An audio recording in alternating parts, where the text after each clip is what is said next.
बहुत छोटी क्लास में सरकारी स्कूल में मैंने पढ़ा था कि प्रकृति क्या है।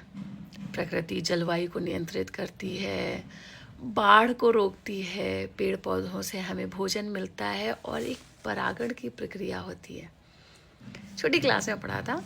और पोल्यूशन कंट्रोल करना एंड प्रकृति से टीचर हमें सिखाती थी, कहती थी, एग्जाम्पल देती थी कि ये पेड़ हैं, इनके जैसा पेशेंस सीखो, धैर्य सीखो, ये अपनी जगह खड़े हैं, अपना फल फूल सबको दे रहे हैं, भोजन उपलब्ध कराती है प्रकृति हमें। प्रकृति वो सारे संसाधन हमें देती है जो हमारे जीवन यापन के लिए बहुत ज़रूरी है। शुद्ध हवा, पानी, भोजन, ये सारे संसाधन, और ये मिनिमम रिक्वायरमेंट है और इसके बेस पे इंसान जीवन जीता है। ये बेसिक रिक्वायरमेंट है। प्रकृति के साथ हम क्या कर रहे हैं? पेड़ काटे जा रहे हैं, नदियाँ गंदी किए जा रहे हैं, फिर उसी जल को हम ही पी रहे हैं। सरकार को कोसना ये फैक्ट है कि बहुत आसान है, बहुत आसान है, लेकिन सिविक सेंस तो हमारे अंदर नहीं है ना। आस्था इतनी ज़्यादा भर दी गई है, इतनी ज़्यादा सनातन आस्था के नाम पे कि मूर्तियों की पूजा करते हैं, फिर दूसरे दिन हम जाके फेंक देते हैं उसको नदी में।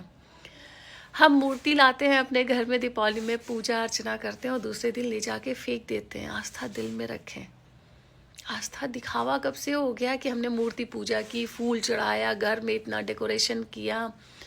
भाव समर्पण का जो आ जाता है ना, तो ये दिखावे की चीज़ बिल्कुल अच्छी नहीं लगती है। कुछ चीज़ें आस्था का विषय हो सकती हैं, लेकिन इससे ऊपर उठना पड़ेगा, अपनी प्रकृति के लिए ऊपर उठना पड़ेगा। कोसना किसी को कि सफाई नहीं हो रही है, प्रकृति पे काम नहीं हो रहा है, सरकारें पेड़ काट रही है, सवाल पूछना बनता है।